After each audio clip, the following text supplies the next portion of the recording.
Bonjour. Laissez-moi tout d'abord vous dire, après notre président, un mot de bienvenue à ces assises de l'expertise.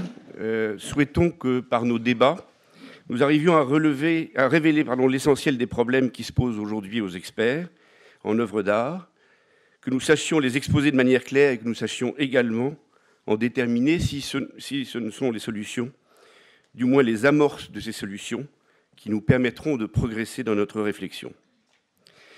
Tout le monde ici connaît la résonance du mot « expert » auprès d'un public averti ou non averti, que ce soit en matière de dommages matériels, de dégâts des eaux, d'incendies, de défauts de construction, que ce soit en matière d'accident médical,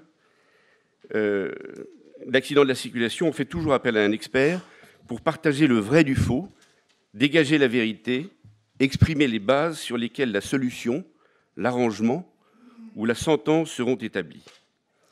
Il en est de même en matière d'œuvres d'art, et l'ensemble des acteurs du marché de l'art, dans un très grand nombre de prestations, ne saurait se passer de nos services, que ce soit pour une authentification, une succession, un partage, une vente, un achat, un conseil, etc. Je viens de parler tout à l'heure de la résonance du mot « expert » dans notre société. Elle est particulière et d'une force peu commune. L'expert est celui qui sait, celui dont l'autorité n'est pas contestable, celui dont l'avis a force de vérité, et si parfois son propos est mis en doute par certains qui font faire une contre-expertise, dans la très grande majorité des cas, son avis vaut force de loi. Combien de nous ici ont connu cette expérience d'arriver à un rendez-vous sous la double casquette d'expert et de marchand? Rendez votre verdict en tant que marchand, et la personne pensera que votre offre n'est pas assez élevée et que vous voulez faire une très belle affaire. Rendez le même verdict en tant qu'expert, et la personne ne mettra pas celui-ci en doute et vous demandera le pourquoi d'un tel verdict. La si forte résonance du mot « expert » est aussi le fait d'une méconnaissance totale du public en général pour notre métier. Qui sait en effet dans ce public non averti que le titre d'expert n'est pas protégé? Qui sait que n'importe quelle personne peut user et abuser de ce titre sans encourir une sanction plus lourde?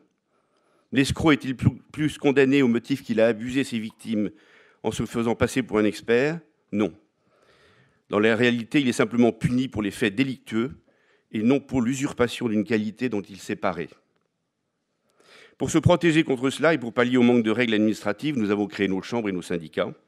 Ils sont les garants du sérieux et de la probité dont nous nous revendiquons. Ils sont aussi les garants de la très grande diversité des voies que nous avons empruntées pour devenir experts. Je m'explique. Dans la très grande majorité des domaines, que ce soit le domaine médical, juridique, architectural et autres, les personnes qui peuvent prétendre au titre d'expert sont des personnes qui ont fait des études, passé des examens, obtenu des diplômes. Elles ont gagné leur titre d'expert. En matière d'œuvres d'art, il n'en est pas de même. Les parcours sont divers et les voies sont multiples pour arriver à pouvoir revendiquer ce titre. Ainsi, certains ont suivi un cursus universitaire qui leur a servi plus ou moins. D'autres ont appris chez un professionnel. Les troisièmes ont fait leurs armes chez un parent.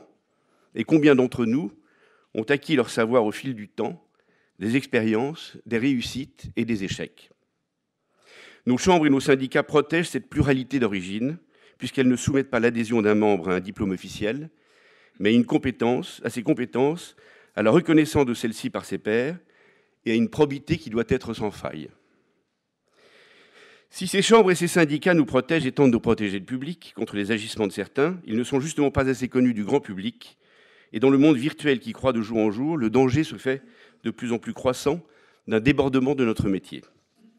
L'Internet a pris une telle place au sein de notre société qu'aujourd'hui, toute personne y fait référence et qui pullule un nombre terrifiant d'informations que chaque personne pense pouvoir exploiter. Qui de nous n'a pas entendu ce propos d'une personne venue nous demander un avis sur un objet et commencer par la présentation de celui-ci par « j'ai vu le même sur Internet » ou « j'ai vérifié sur Internet ». Si nous avons su par le passé pallier au manque de règles par celles que nous nous sommes imposées, il nous faut aujourd'hui recadrer notre rôle au sein du marché de l'art et redéfinir les missions qui sont les nôtres. Et ceci, le faire mieux connaître auprès du grand public afin de mieux combattre ceux qui se prétendent d'une qualité dont ils ne se prévalent que pour mieux abuser. Recadrer notre rôle au sein du marché de l'art, c'est mettre plus en avant l'importance que nous y tenons. Or, cette importance est méconnue parce que, d'une manière générale, nous sommes trop individualistes. J'avais été frappé lorsque j'ai commencé ma carrière professionnelle et que j'ai un peu connu de notre profession et des chambres où nous faisons partie, de voir combien chacun exerçait et défendait la profession d'expert en œuvre d'art de manière individuelle, alors que nos intérêts sont profondément liés et communs. Le plus bel exemple de cette individualité était à l'époque la double présidence qui existait au sein de la CNE, un président pour les libraires et un président pour les antiquaires. Quoi de plus aberrant que cette double présidence qui relevait sans doute au départ à la fois de l'ambition de certains comme de l'idée que les matières étant différentes, les métiers étaient différents. Or, quoi de plus faux? L'expert en tableau exerce-t-il un métier différent de celui de l'expert en livre ou en argenterie? Non. Bien évidemment, ce sont les mêmes et ce ne sont que les matières qui diffèrent. La sagesse, à l'époque, l'emporta sur le passé et sur les ambitions personnelles, et cette double présidence fut supprimée au profit d'un président pour l'ensemble de nos membres. Tirons-en les conclusions. Il paraît que l'union fait la force. Nous étions une compagnie avec 2 présidents. Nous sommes aujourd'hui quelques compagnies ou syndicats, avec des bases sérieuses et dont les fondamentaux et les buts sont les mêmes. Sachons donc mieux nous unir et regrouper nos forces. Nous pourrons ainsi faire mieux connaître notre profession auprès du grand public, mieux montrer l'importance de nos interventions et du rôle que nous jouons auprès des autres acteurs du marché de l'art. Nous pourrons également défendre mieux nos intérêts, à la fois auprès de ces acteurs, mais aussi auprès de la puissance publique. Second point, redéfinir les missions qui sont les nôtres. C'est le débat de ce jour.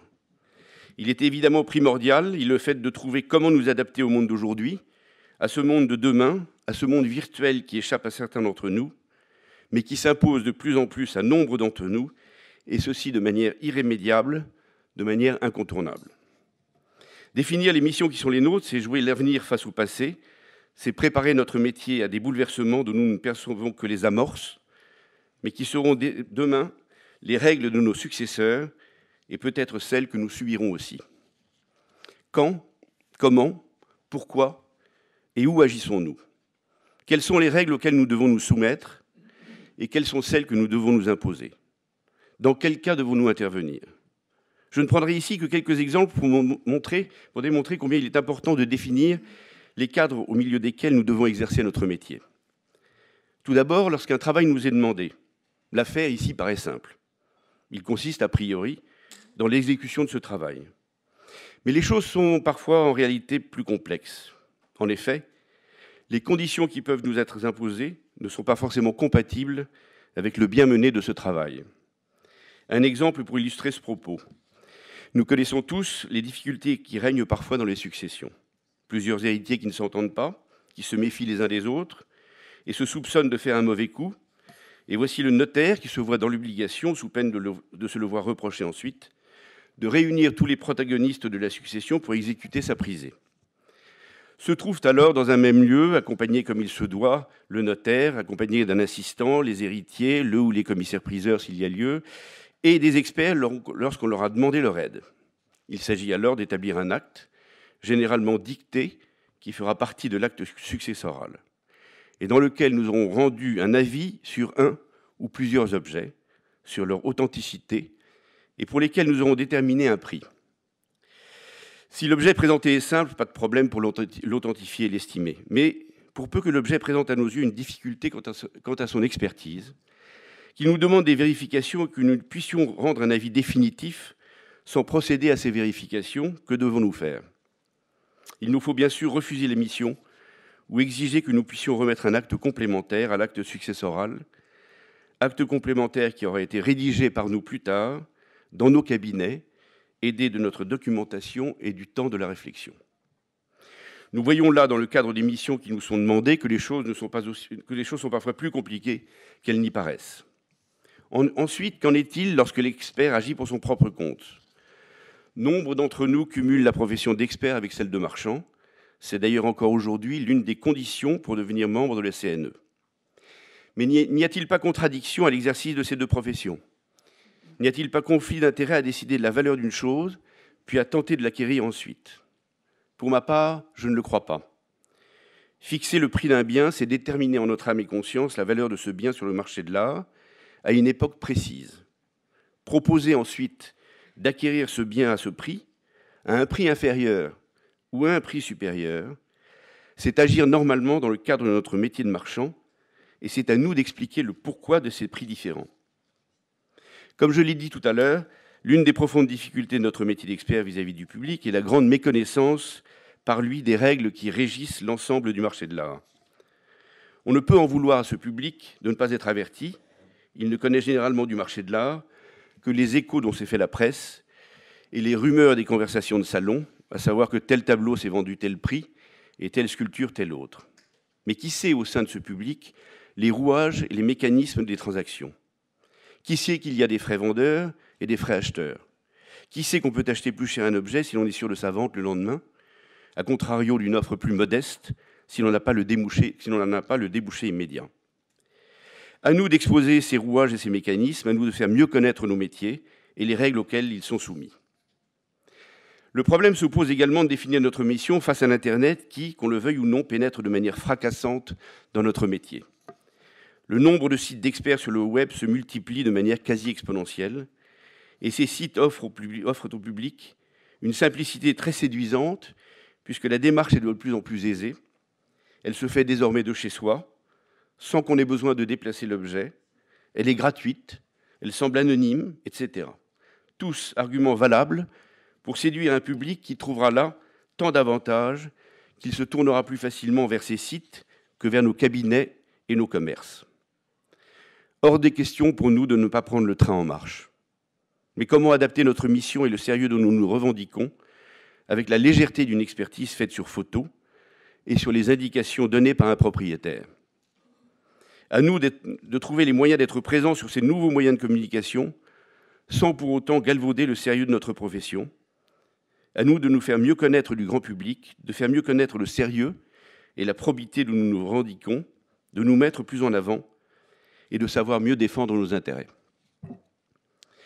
Dans notre mission de conseil, ensuite, nous n'avons sans doute pas fait la démarche de la faire mieux connaître, celle-ci auprès du grand public. Nous sommes plus connus pour nos compétences à révéler le vrai du faux, à estimer l'objet qu'à la fonction de conseil qui est aussi la nôtre. Et il me semble essentiel que cette corde que nous avons à notre arc, nous la développions plus, la mettions plus en avant, parce qu'elle est pour nous l'une des sources fondamentales de notre activité. Et puis enfin, et ici le mot mission n'est pas celui que l'on doit employer, mais plutôt celui d'attitude. Comment devons-nous réagir lorsque nous ne sommes ni partis à l'affaire, ni mandatés d'aucune sorte, et qu'un faux grossier apparaît à nos yeux? L'expert est-il tenu de signaler ce qui, à ses yeux, est une évidence, et doit-il mettre au jour une erreur, volontaire ou involontaire, dont il sait l'importance? Je m'arrête ici dans la présentation de toutes ces questions relatives aux missions de l'expert, et me tourne vers nos intervenants, dont nous avons souhaité qu'ils reflètent, au travers de chacun d'eux, les différentes facettes de notre métier que je viens d'évoquer.